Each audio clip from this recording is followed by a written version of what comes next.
Hi, my name is Ian Bostock. I am a master's student at Indiana State University in the athletic training program, and this is my standardized patient reflection for spring semester, the first one.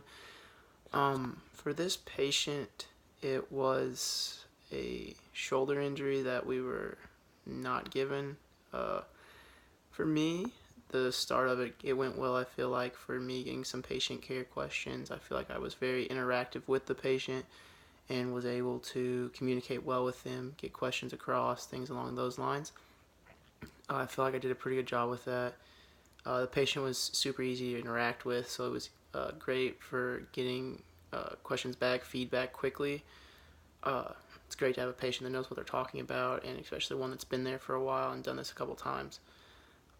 Not so well on my part. There were a couple times now looking back at the video where I wish I would have asked more questions or at least had a secondary follow-up question.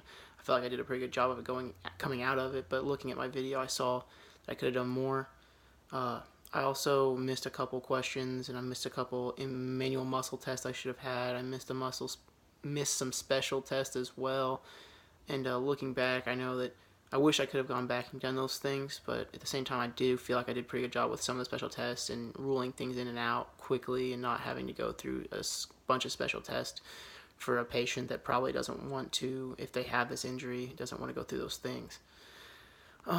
Patient care for my clinical practice, it's big. Seeing a patient with an injury like this in a standardized practice helps you understand what a patient's going to go through, that pain level. So if you've got a patient that's going through that kind of pain, you've got a patient who may be struggling to put their arm in a position, you can find a way to make sure they're comfortable, or find a way to make sure they have the best care for something along those lines, so you're not putting them in pressure positions where maybe it's more painful than others. It helps me see that I need to do more special testing. It helps me see with the manual muscle test I need to do.